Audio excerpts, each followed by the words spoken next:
Shut up and sit down.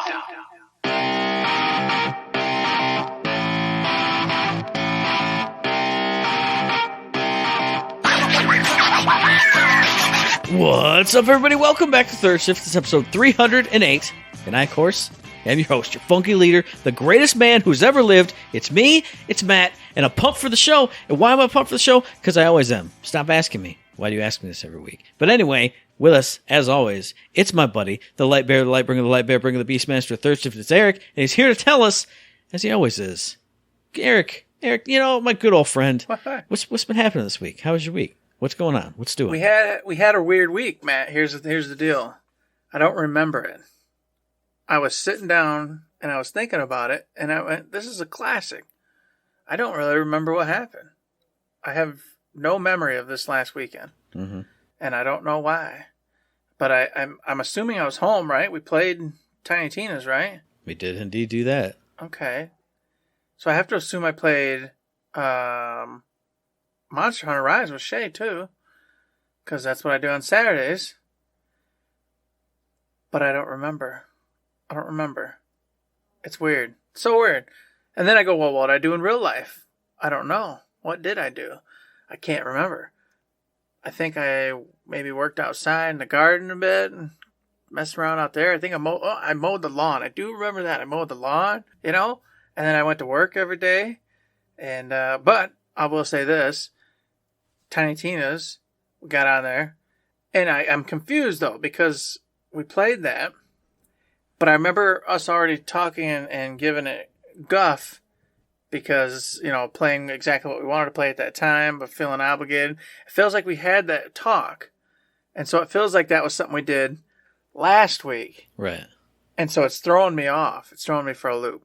But it's just because we've done a couple shows because we were catching up and doing whatever. Mm-hmm. So, you know, it slowly comes back. And I will say, a wonderful moment, and I know you guys all haven't heard this, but the moment with the anchor in Tiny Tina's Wonderlands, still a bright spot for me. Still just a treasure trove of fun. That felt great. Gosh bless. We talked about Gearbox on another episode that we do, but only special folks get it. So, you know what? You're out of luck. You'll have to go over there if you want to hear anything about that particular thought process and line of thinking. He's talking about the Patreon because he hasn't actually said the words. I've been waiting for you to say it's on the Patreon. Yes, that's where the things are. You can sign up at I forget what the tiers are called. Oh boy, what are the tiers called? You can sign up at the extra tier and the shifter tier. It gets you an extra episode every single month. And if you sign up for shifter, you get the one at extra. So you get two every month. Get to know what we're thinking, what we're doing, what we're loving, what we're hating, all the good stuff. It's a small pittance. What a pittance. Go and throw some bucks our way. Get some exclusive content. Everybody loves it. Dang straight, and that's all you're going to get on that because I talked about Tiny Tina's and we talked about it over there. So I'm not regurgitating it all. I'll just say the anchor was fantastic. And with that, I apparently must have played Monster Hunter Rise with Shay because like I said, that's what we do. So that was probably a lot of fun. I'm probably pretty sure we enjoyed ourselves. And now I do remember. See, it's coming back. Now that I talk it out, I can start getting memories of it again. We got this armor in the beginning of Monster Hunter Rise, the pre-buy stuff or whatever it was. And at first I didn't wear it. I didn't even know I had it, to be honest with you, until Shay mentioned it to me the very first day me and him started playing together. He already had his on, so I put mine on. So I assumed it was going to be, a lot of times they'll give you those beginner armors that are like good for the first 5 levels. And after that, you'll replace it and move on with your life. But then you're often disappointed because that beginner armor they give you usually looks really dope. And you don't want to get rid of it because you just put on, leather trash, that ends up looking like hot garbage, but it's got better stats. This is one of those weird flips. This armor is actually good till like past 30. And from the pace we're on, that's like almost the entire regular game, it feels like. And the stats, of course, are boosted up to that. So we're in here smoking monsters. I mean, we're just wrecking them, having a good time with it. There ain't no competition. It's still a lot of fun, but after 2 sessions of that, and mind you, instead of looking awesome, it looks like utter trash. This armor looks atrocious. So, you have to go get your transmog on because this stuff is not it. which is fine since there is transmog, so no worries. But anywho's, this last session, we got done playing, and we were having some good laughs. We were having some good times. But immediately following, I was thinking, man, it's just too easy. This is too easy. It ain't feeling right. And it's going to screw us up later because we're going to get accustomed to this being easy and us just smoking through. When, indeed, as you should know if you don't know, Monster Hunter is a challenging game. It's all about the boss fights. It's all about fighting all the monsters and then learning what they do, avoiding the stuff you're supposed to avoid, finding weaknesses, etc., etc., etc. And we don't have to do any of that right now because we have this super overpowered gear. So he texted me as I was thinking about this after we got done and said, dude, we got to take this gear off and we got to put on whatever we've been making and just roll that going forward so we can stay true to the Monster Hunter world. And I said, you're 100% accurate. That is what we need to do. So going forward, it's going to be a little bit different because now we'll just be in, the stuff we make as we kill monsters, which I think's ultimately going to feel 10 times better and more rewarding anyway because now I'm putting on the stuff that I'm making instead of just going, oh, cool, nice to have a piece of that and put it to the side and don't really care.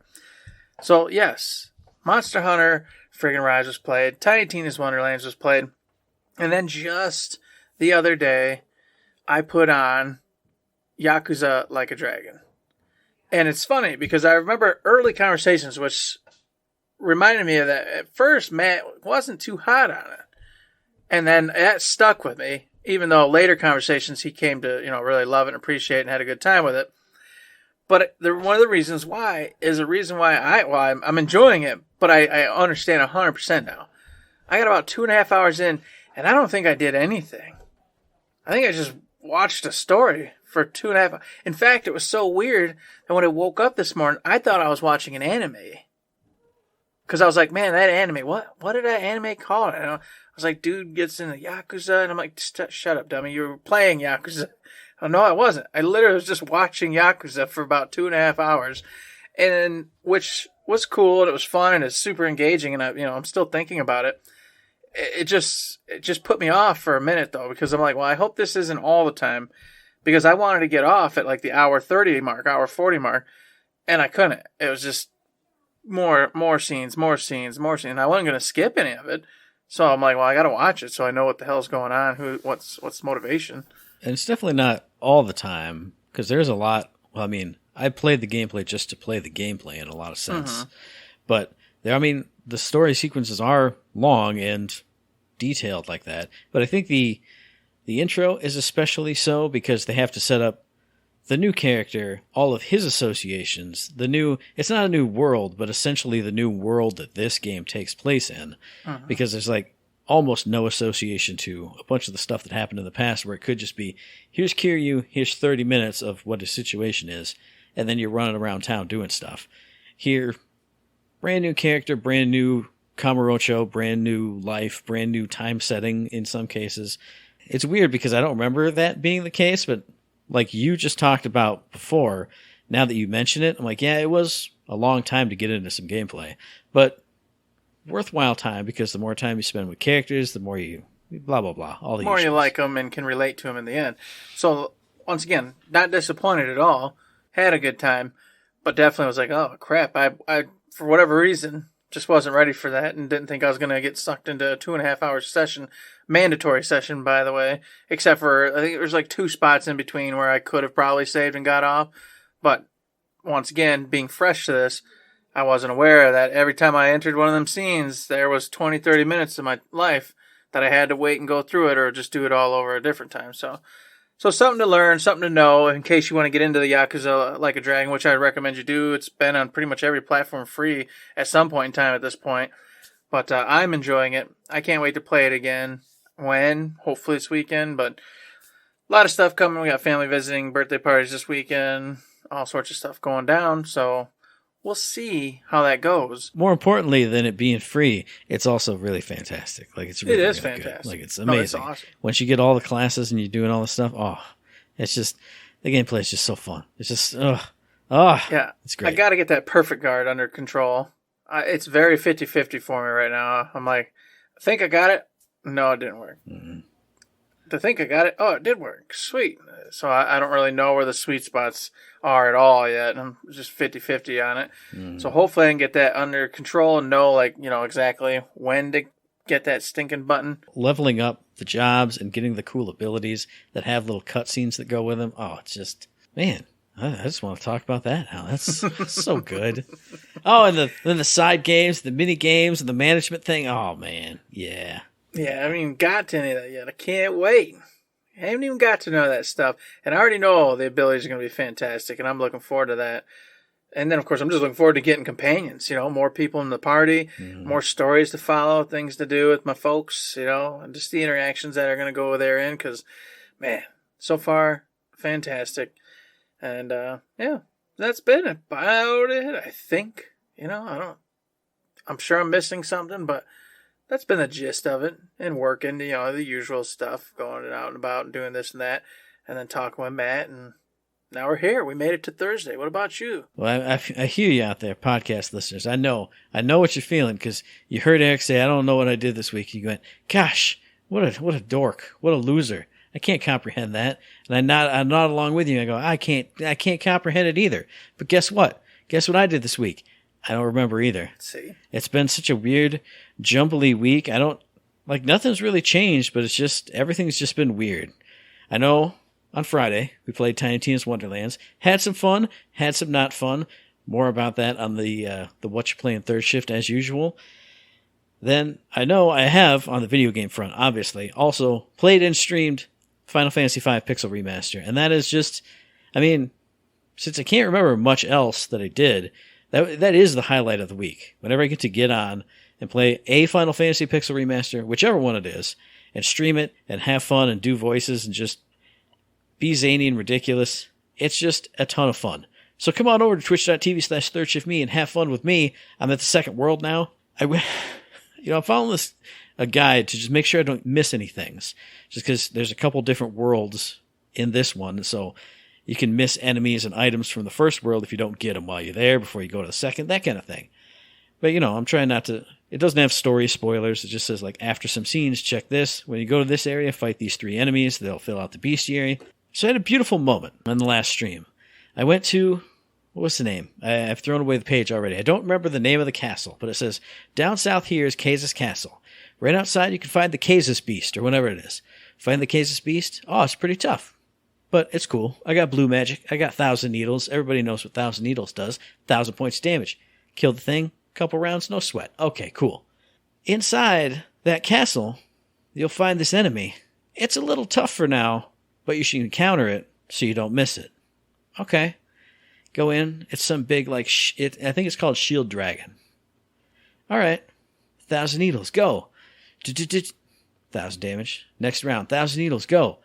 Then the dragon uses zombie breath, which I've never seen before in any other game that I've ever played. Any Final Fantasy game, nothing. I've played this game before, never saw this.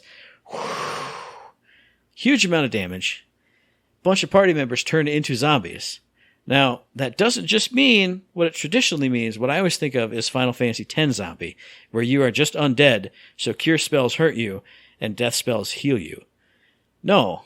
Here, your HP is 0, and you're essentially like a berserked, confused party member. So the party members are hitting each other, they're hitting the ones that are alive, they're hitting themselves everywhere, and they just continue to do it. If the boss is hitting them, it's doing no damage. It's throwing up damage numbers, but since they're zombies, they just keep going. So it's cool and it's horrifying, and I'm trying to do damage to the boss and cure the zombification and keep my people who are getting their butts kicked alive at the same time. And it just becomes this just giant ball of just problems. I'm like, okay, I get this. Got him. All right, everybody's back from being zombies. Galuf, he dropped the cure on. We're finally doing good. All right, now it's time for a damage dealing turn. Here we go. Zombie breath. Start all over. Oh. Okay. Died. Fine. Okay, I know what I'm going to do. I'm going to do what I do in every single job system game. When I'm in a pinch, everybody's turning into monks, and they're all just going to punch. And that's all that's happening. Everyone's monking and punching. They got HP through the roof, and they're punching the daylights out of them. All right, now, on a normal enemy, Punch is 500 damage. Absolutely. Here we go, Shield Dragon. I'm going to punch you. First of all, it back attacked me, so everyone's in the wrong row. Whatever. I'm still going to punch. I don't care. Punch. 46 damage. That's why is my strategy not going to work? Why does this not work? How does this not work? Okay. Died. Because zombie breath can't run away, can't do anything. Whatever. Okay. Died. All right. Everyone's a blue mage. Everyone's using 1,000 needles the whole time. Surely after 2 to 3 rounds, this thing will be dead. Because everything in this range, like even bosses, have had 3,000 HP max. All right. 3 whole rounds go by. It also has an ability, Knock Silly, which does crazy damage and confuses you. So I'm getting knocked silly. I'm trying to keep up. 1,000 needles are going. It's going really good. It's going really good.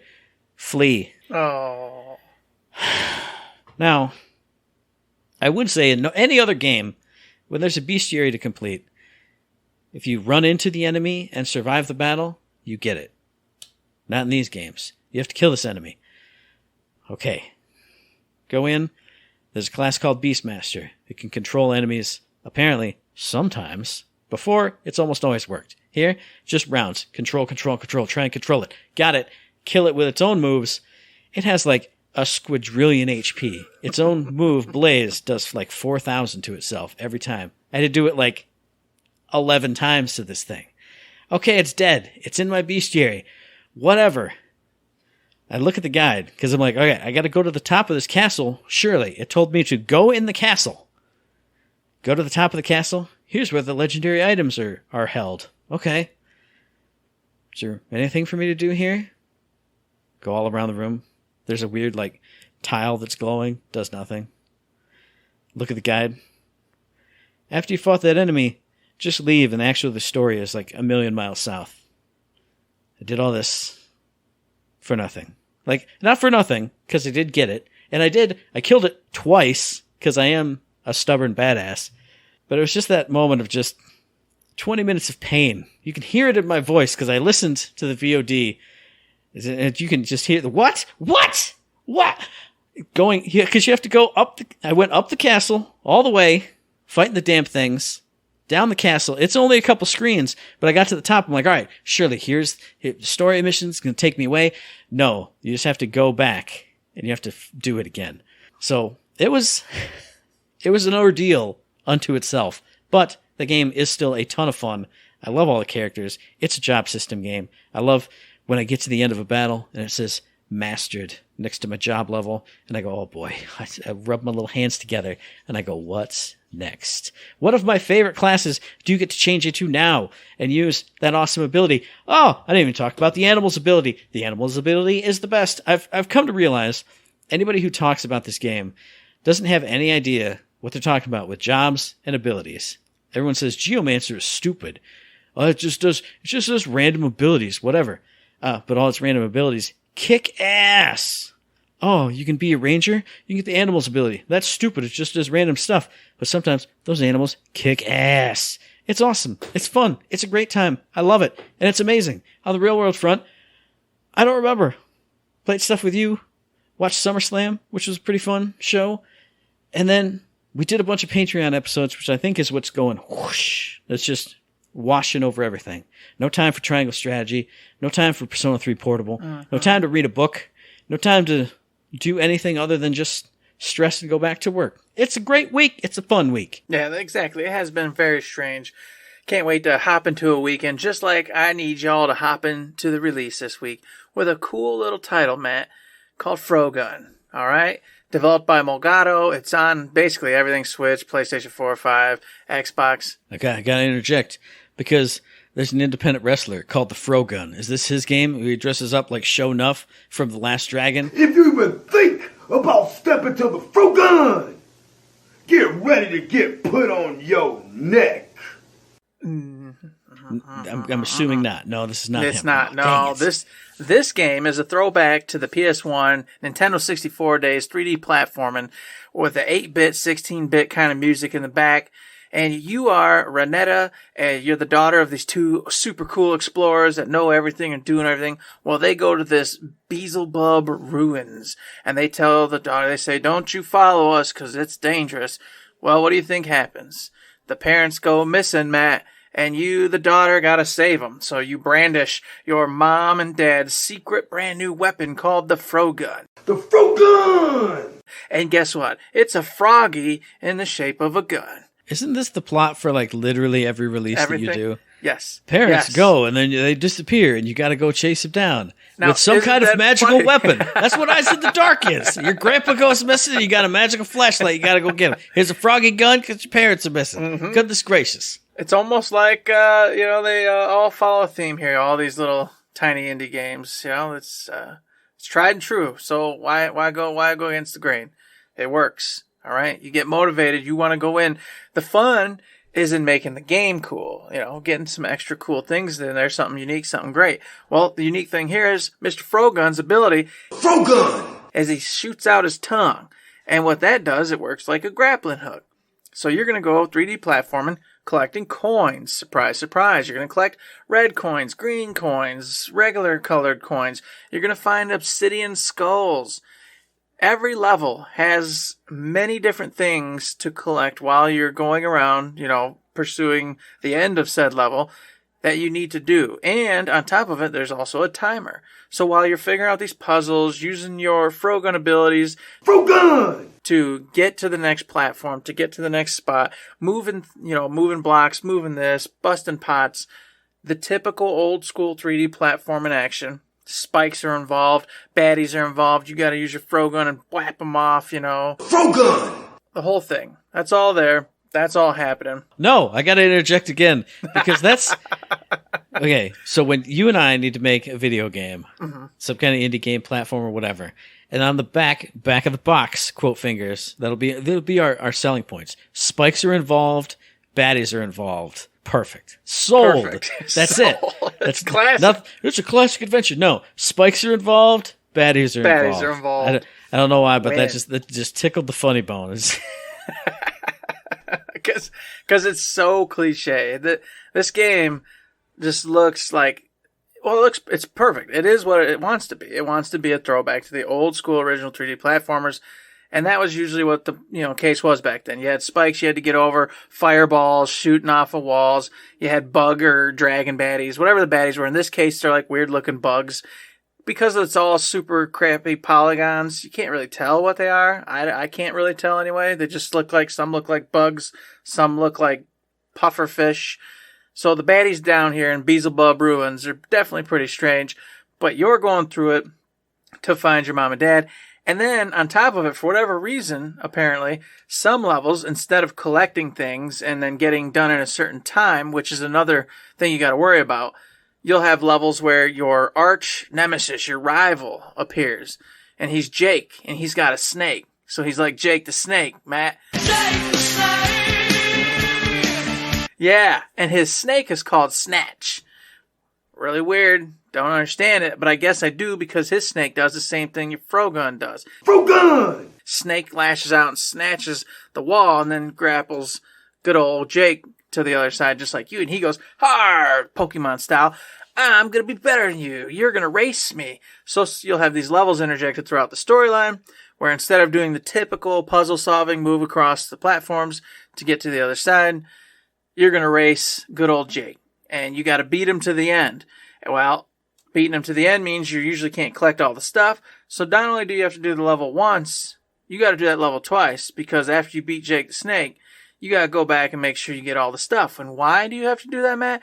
Because that's what you have to do in all these old games. Because when you get all the skulls, you get all the green coins, you get all the orange coins, you get all the things, you beat the time that they want, whatever weird time they concoct, you beat that time. On the left-hand side, each time you get one of those objectives, this special gem will be created. And you need those, of course, to become the bad man Majamba you need to be to save the day and beat the game properly. So you will have to go back, you will have to collect these items through each one and get everything done so you can beat the game the way you need to beat the game. And then on top of it all, yes, there's boss fights. typical big giant animal / whatever the hell they are, and you got to learn their patterns. They'll throw rocks down in certain spots, and then you got to wait for the right moment to, use your Frogun to throw the rock back at them, stun them up, whatever the case may be. Just think old school 3D platformer. You pretty much got it. It looks fun. It looks engaging. If you like, that kind of old school game. Not up my alley. I love the new. I like Yakuza when I was playing last night. Gorgeous game. Reflections in the water. Lights out. Nights up. Neon signs everywhere. I'm full in. I do remember those awesome homages to the old days, but I'm that's not for me. But if it is for you, go check it out because it does look truly like a classic old school platforming game. You want to talk about classic old school platforming games? That's not what this is at all. I'm going to start talking about one game. I might just shotgun blast with a million things to talk about here. I don't know, but I'm going to start talking about South of the Circle, which drops yesterday as we're recording this on the 3rd. Developed by State of Play, published by 11-Bit Studios for PC, PlayStation, Xbox, and Switch. This is a beautiful story-based narrative game all about a scientist going to Antarctica. His plane crashes. The pilot has a broken leg or he's incapacitated somehow. So you as the character, you have to explore and search for rescue. And the cool thing about this is it's not just, you're wandering through the wilderness, you're doing this and that. When you go through the wilderness, you find things, you find logs, you find charts, you find this, you find that, and you do some little mini games or some light story exploring through there. But while you're in these spaces, it will sometimes just, boom, snap cut to a different spot from your past that he's kind of connecting with in that moment. So you get to basically play his life up until the point where this disaster happens to him. As you're progressing that section, it's kind of filling in the backstory. And the other cool thing about that is that you get to influence what he says or like how he responds to certain things. There's, dialogue choices you can make, but it's not, a person asks a question and then you see your 3 responses.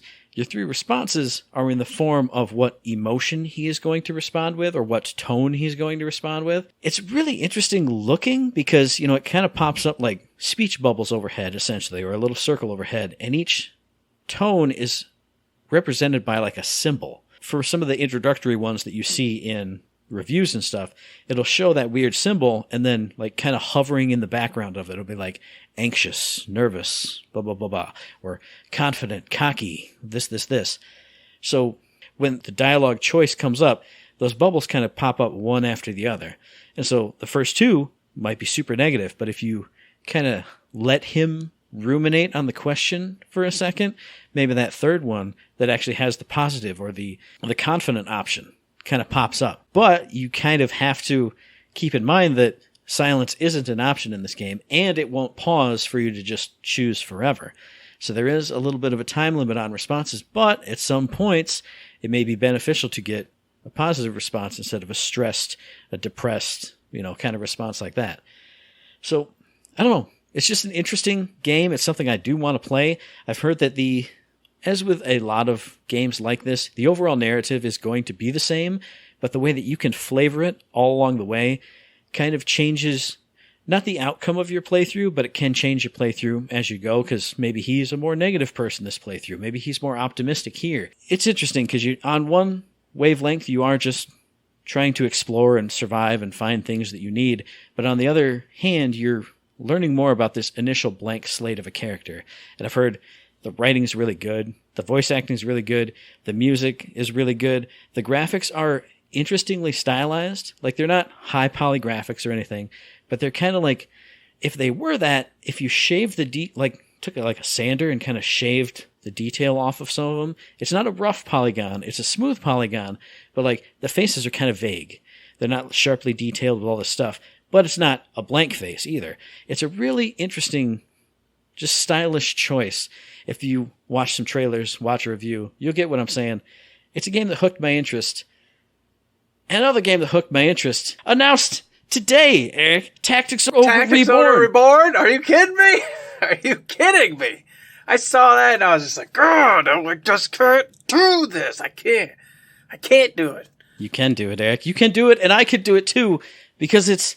What's interesting, and I think it's gotten some backlash for it, is this is a remake of the re-release or remaster that was the original Tactics Ogre went to PSP. Now it's coming out with fully blown out, beautiful, HDified graphics, which some people are beefing with. I'll get to that in a second.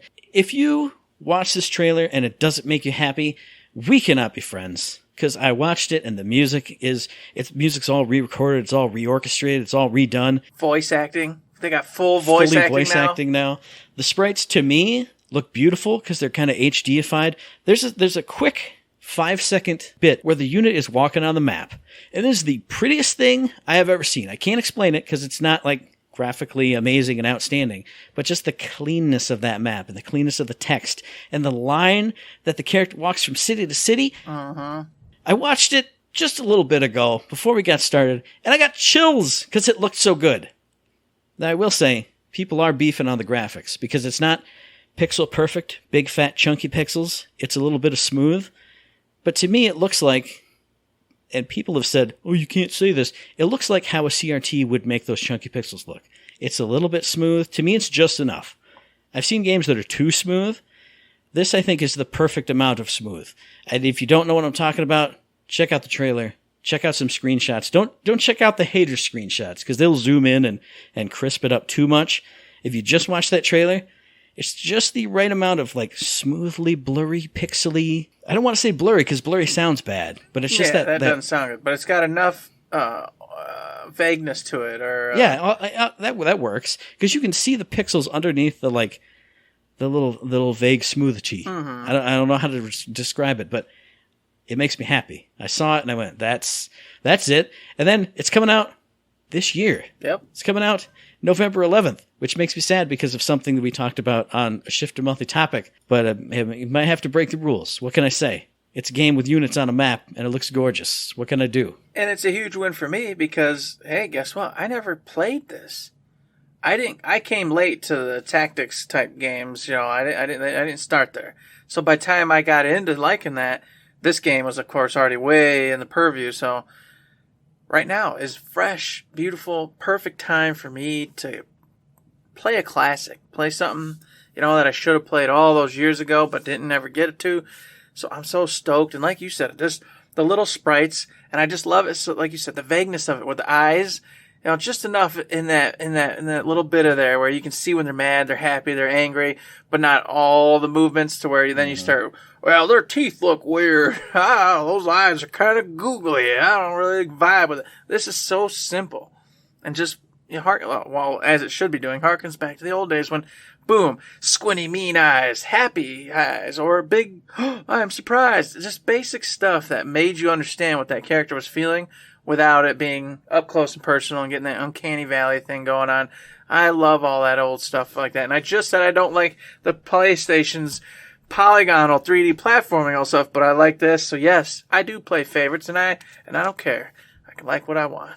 And this is exciting for me because just like you, I have played this game for like 15 minutes on a rental when I rented this and something else that caught my interest. So it's been on my list. It's been on my radar forever. I've always heard how good it is.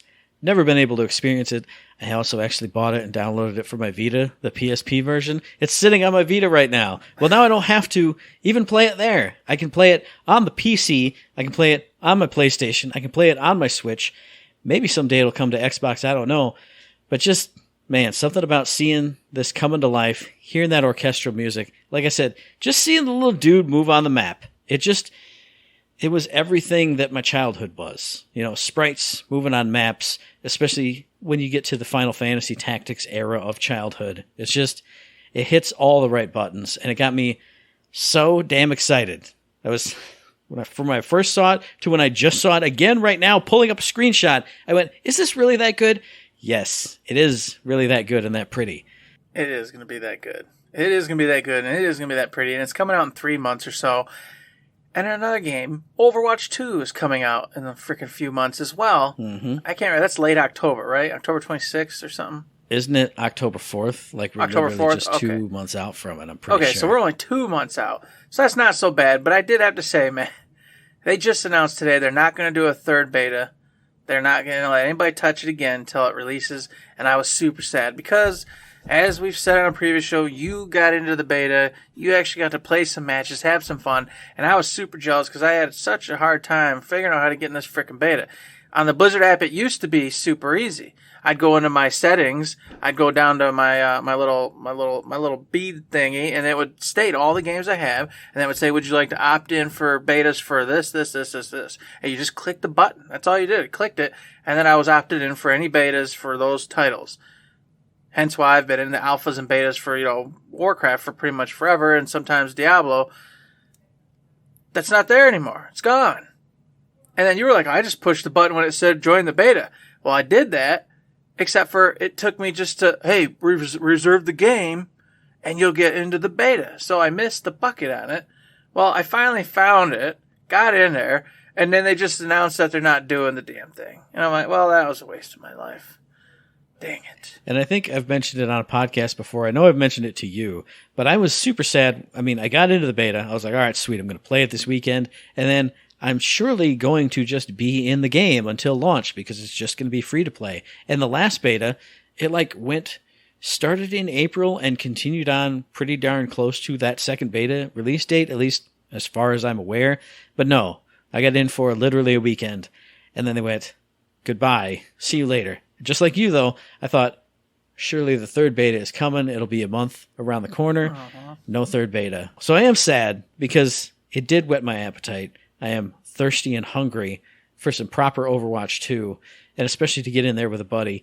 But I can hold off. It's only 2 months away, and this is a game I don't have to break my new thing for because it's free to play. It's free to play. And we will be in there having a good time. I did download Overwatch again, and I know Matt, he got real grumpy when I said we could play this, and then you could just watch me open 20, 30 frickin' packages before we do anything. And he said, nah, that sounds terrible to me. So I went in and I opened my 20, 30 packages by myself. Good. And I got a billion legendary skins and spray paints, you name it. I got all the stuff. I got a wonderful skin for Ashe or whatever. That's just freaking sweet as all get out. A couple cool ones for Roadhog that I didn't have. Just on and on and on. Just got in there and was like, yeah, this is so cool. I can't wait. I'm so excited. Hopefully I get to keep all that transitioning over to Overwatch 2. I believe you do. You do, because it's just going to flat out replace it. Yeah, that's what I thought. And/or link up to it.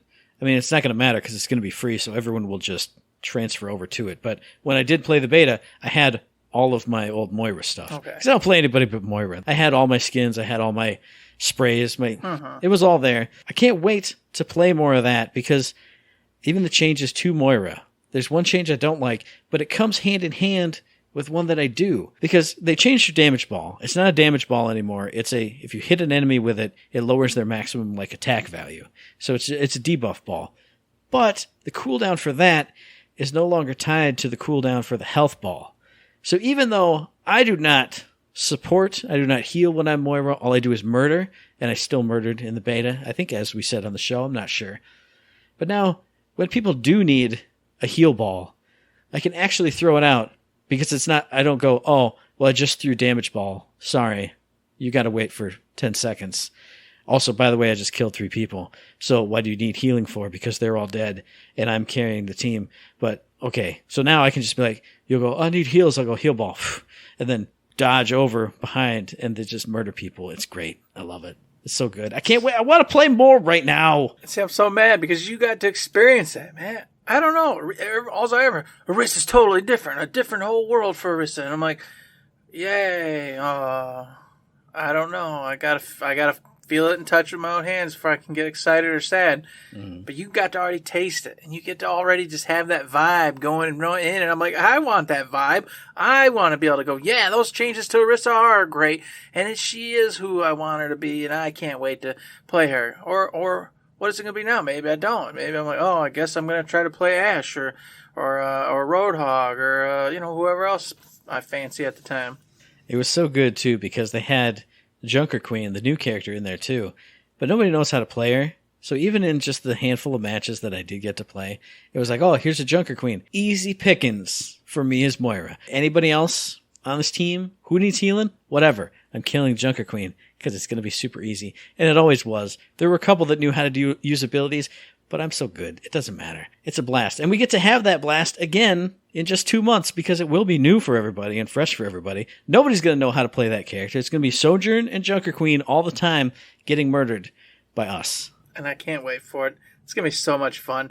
And of course, a little bit of mini topic for the night. If something I can't wait for, something I don't understand even what the hell's going on, to be honest, and I wanted to bring it up today because we haven't talked about this thing in a while. It's called Gearbox. It's this thing we used to cover. We used to do things for. They've gone quiet. I haven't heard anything. You know, once Tiny Tina's Wonderlands kind of wrapped up, it was just really quick back into the old box.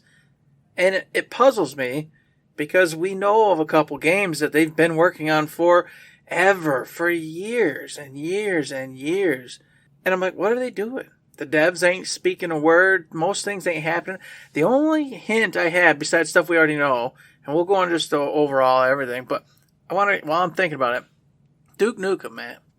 Me and you've already told Gearbox what they need to do with Duke Nukem. Mm-hmm. You know, the two different paths, okay? You know, you got Nuke Duke, but, you know, then we could do the fun old school style with that, or we could go new where you're, you know, playing a Doom-like game, but one of you is always telling your dad to shut up because he's an idiot and he just, you know, keeps saying stupid things that he shouldn't be saying. Mm-hmm. Just comedy gold.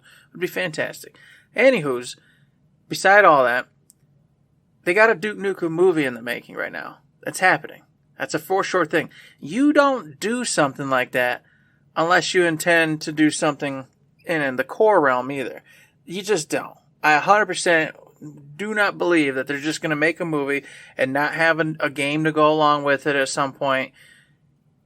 And on top of all that, lately, and by lately I mean for months and months and months now, John St. John has been really just hardcore, popping out the little Duke puppets and doing all sort of Dukeanisms and stuff like that. It's just really ramped up, you know, just really throwing Duke out there lately.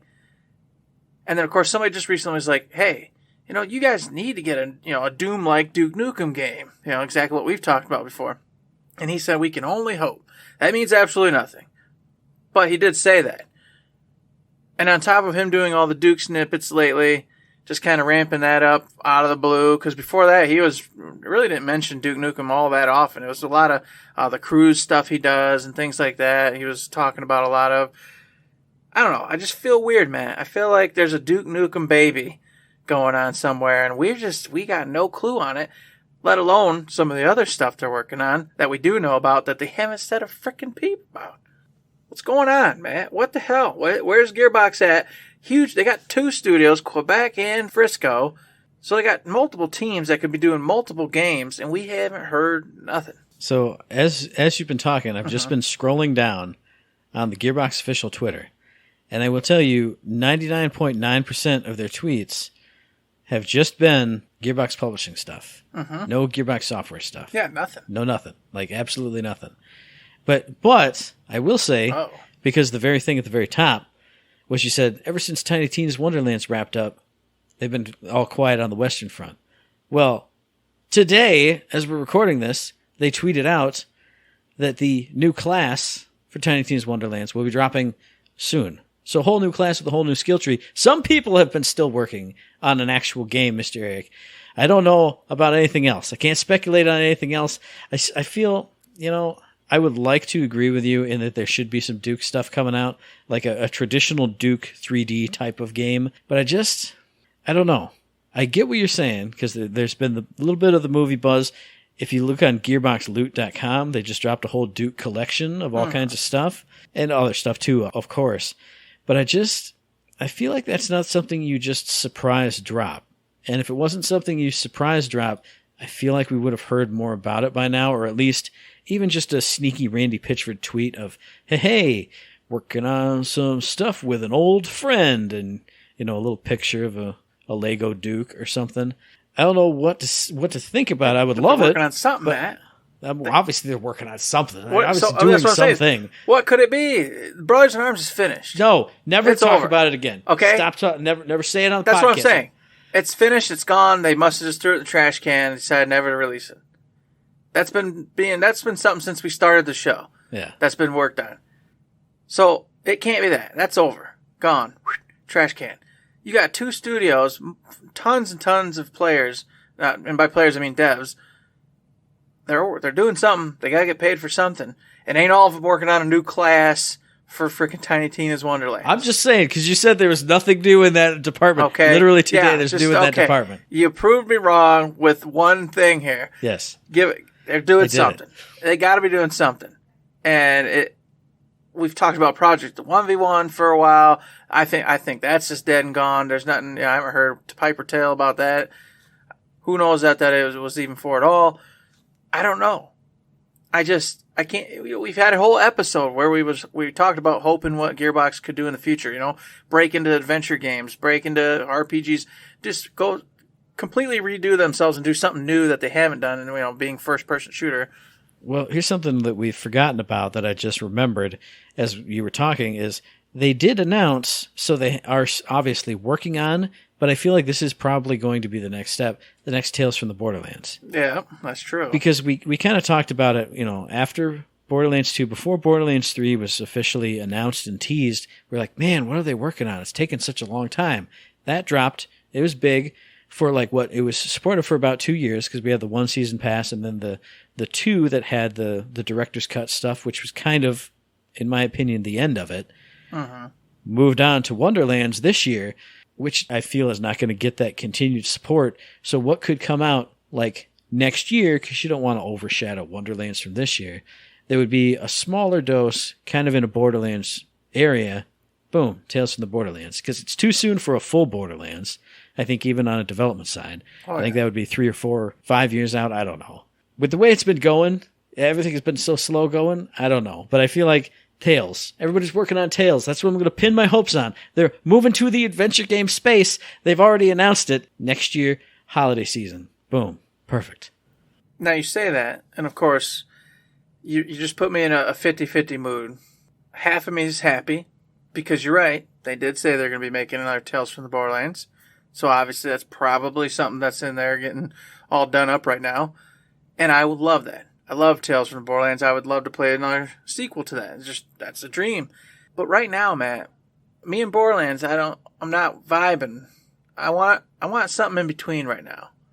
I want them to do something different. Whether that be, as I already talked about, Duke Nukem. Or, you know what, just see if they can buy Bulletstorm off of People Can Fly or something. Get it from them and take that or something. I just want a fresh world, something fresh right now.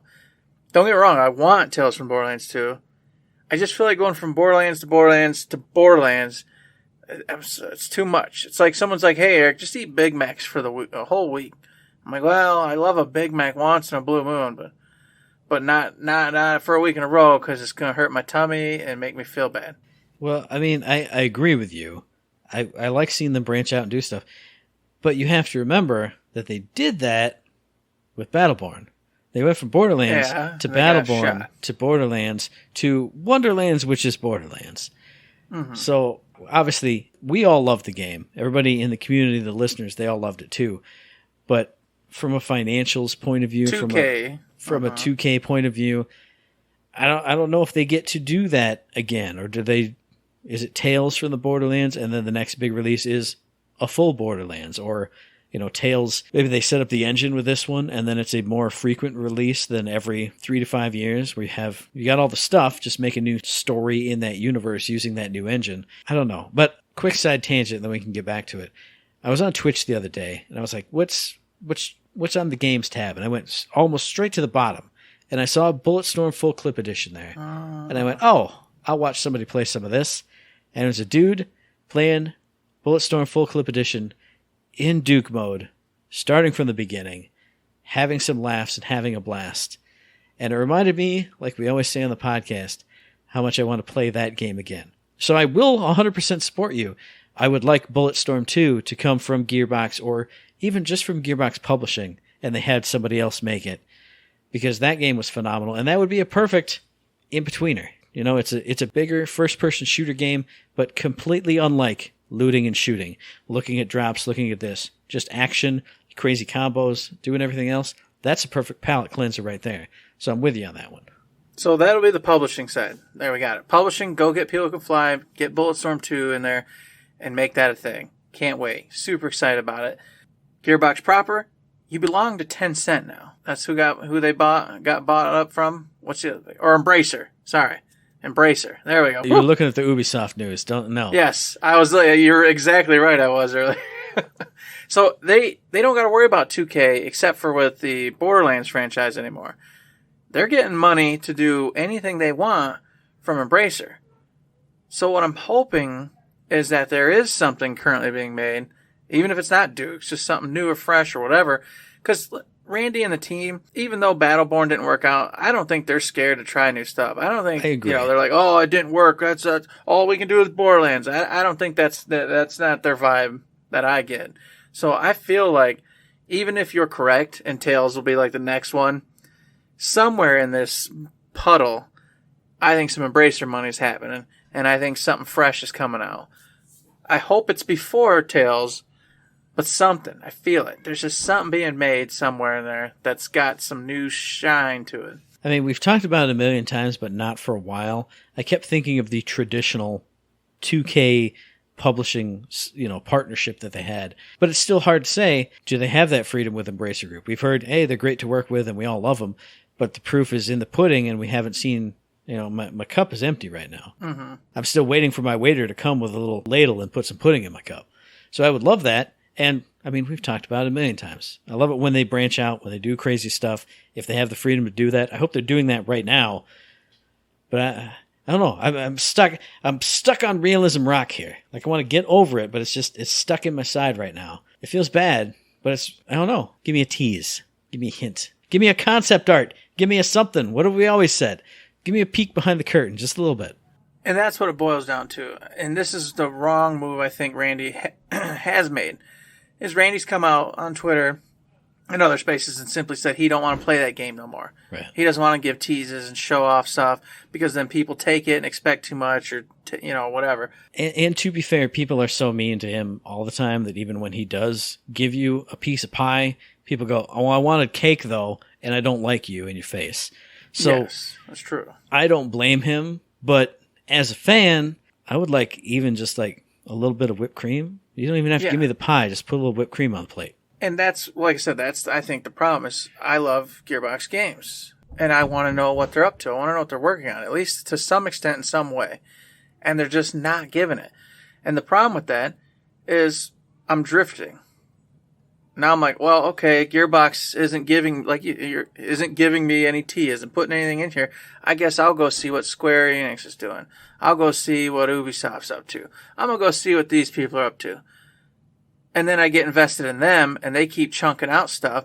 And so I'm like, wow, Luke, you know what? Square Enix, my new favorite of all. Look at you constantly giving me candy, and I'm a happy boy. And then I go, who's Gearbox? What are you talking about? I ain't heard something out of them in 17 years. What do they do? What? Are they still around? I will play devil's advocate just a bit because Tiny Tina's Wonderlands did just drop. It is a recent drop. It happened just 5 months ago, and the last bit of DLC is coming out right now, or whatever it happens to be. So it's fresh off the grill. It's still in the tray right now, Eric. That second timer hasn't worn off yet. And the reason we're not vibing with it is just, it's not on us, it's not on them. It's just we didn't connect with it right. If it connected with us the way that Borderlands 2 did back in the day, we wouldn't be having this conversation. Well, we'd have the conversation of what is next. Mm-hmm. We wouldn't say, nothing's going on right now, because we'd be blasting through those chambers, doing the stuff. We'd be hyped for the next DLC class. So I feel like it's too soon for a big thing, but I would appreciate a tease, like we said. And it feels distant because we aren't hooked in like we used to be. You know what I'm saying? Yeah, it probably is that, but just whatever. You're right. And I mean, the other thing, too, is that came out in the spring. Summertime brought all kinds of releases and announcements and all kinds of stuff, and we're still just getting the last drips of that or gearing up into the fall bit of that. So maybe they're going to do something at PAX. Who knows? I don't know. Isn't PAX in the fall? One of them is. One of them is. I think the other one's spring, though. Yeah. Whatever. It's because I remember they're always freezing cold in Boston or whatever. That's the one I always remember. Maybe something will come up. Maybe they'll have a publishing panel at the end. They'll go, hey, here's a little sneaky tease at Tales from the Borderlands or something. I hope so. Have some faith, Eric. Be optimistic. Well, I want to be optimistic. That's the whole reason I was talking. I want him to announce something so we can have something to talk about. Because, like you said, we're just not vibing the same way with Wonderlands. We're still playing it, but I already feel like it's in the back end mirror there, and I'm like, oh, hey, that was the thing. What's next? What's going on? Uh-oh. Where's Gearbox at?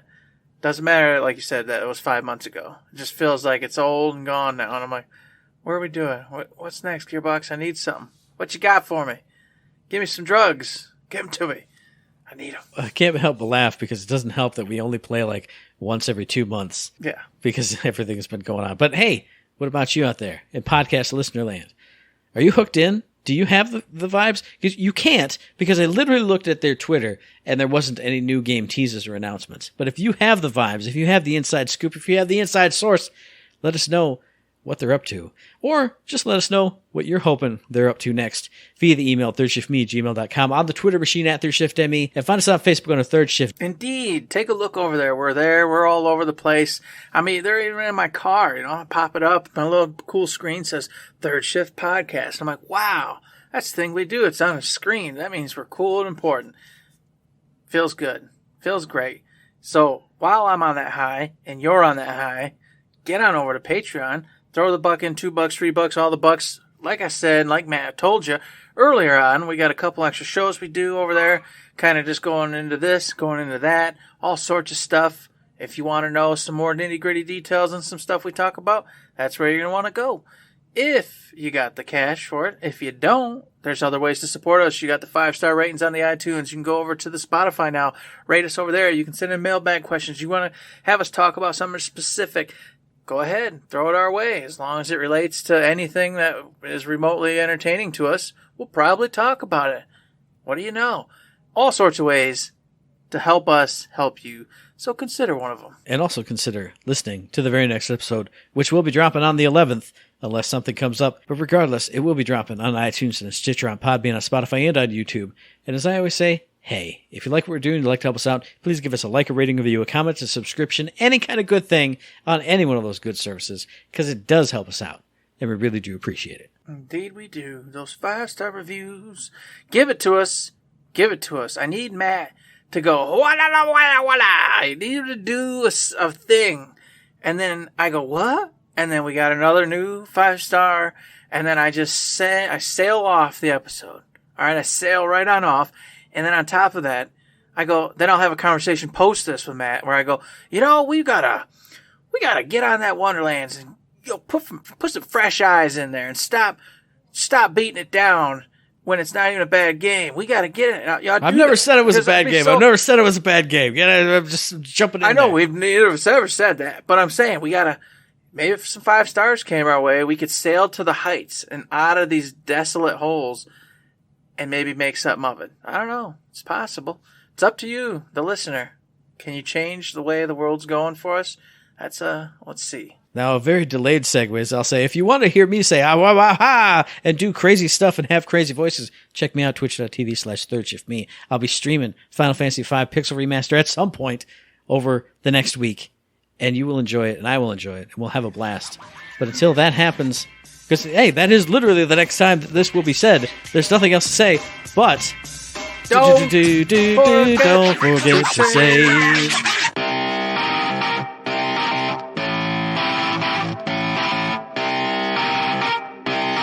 Shut up and sit down.